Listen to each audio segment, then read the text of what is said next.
20/10 आज करवा चौथ है। करवा चौथ में सभी लोग आज उपवास है।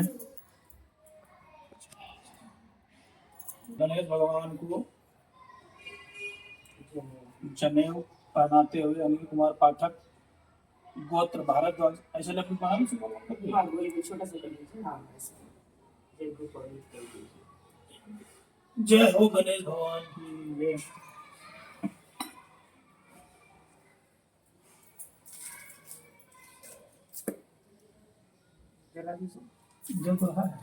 एक वहां भी है, एक तो अगरबत्ती है। जय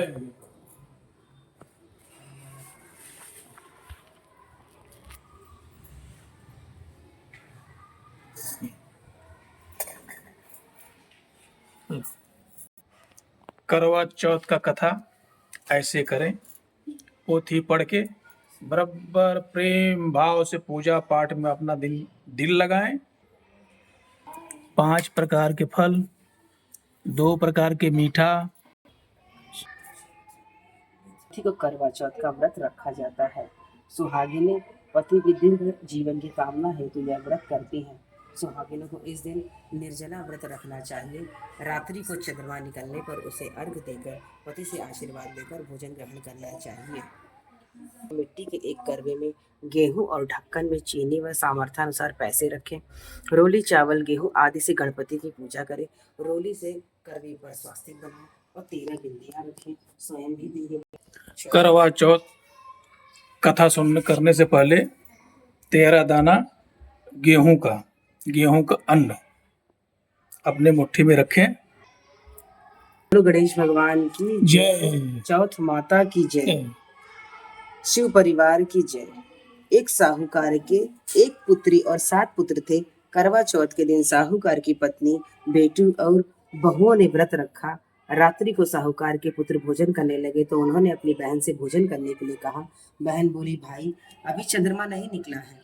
उसके निकलने पर मैं अगले नगर से बाहर जाकर अग्नि जला दी और छलनी ले जाकर उसमें से प्रकाश दिखाते हुए बहन से कहा, बहन चंद्रमा निकल आया है, अर्घ देकर भोजन कर लो। बहन अपनी भाभियों को भी बुला लाई कि तुम भी चंद्रमा को अर्घ दे लो, किंतु वे अपने पतियों की करतूत जानती थी। उन्होंने कहा, भाई जी अभी चंद्रमा नहीं निकला है। तुम्हारे भाई चालाकी करते हुए अग्नि का प्रकाश छलनी से दिखा रहे हैं।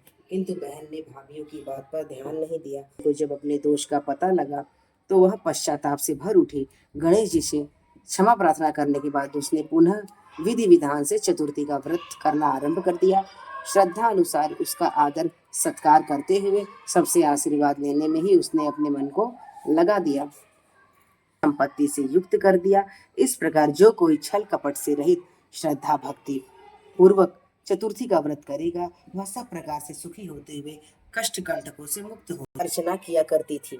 एक दिन प्रसन्न हो गणेश जी प्रकट हुए और बोले, बुढ़िया माँ तुझे जो चाहिए सो मांग ले। बुढ़िया बोली, कैसे और क्या मांगू, मुझे तो मांगना ही नहीं आता है। तब गणेश जी बोले, अपने बहू बेटे से पूछकर मांग लेना, मैं कल फिर आऊंगा। बुढ़िया ने बेटे से पूछा तो बेटा बोला कि धन मांग लो। बहू बोली, पोता मांग लो। तब बुढ़िया ने सोचा कि ये दोनों तो अपने अपने मतलब की बात कह रहे हैं।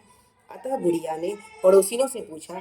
पड़ोसियों ने कहा, बुढ़िया तू तो थोड़े ही दिन जिएगी, क्यों तू धन मांगे और क्यों तू पोता मांगे, तू तो आंखें मांग ले, जिससे तेरा बाकी जीवन आराम से कट जाएगा। लेकिन बुढ़िया ने पड़ोसियों की बात नहीं मानी। उसने सोचा कि जिसमें बहू बेटा भी राजी हो वह मांग लूं और अपने मतलब की चीज भी मांग लूं। अगले दिन गणेश जी आए और बोले, बुढ़िया माँ जो चाहे सो मांग ले।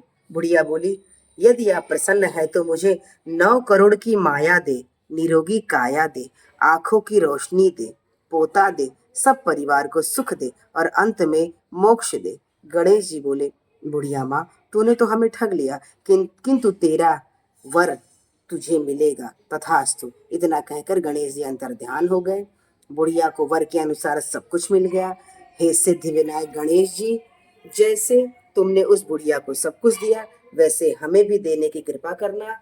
बोलो गणेश भगवान की जय। बोलो चौथ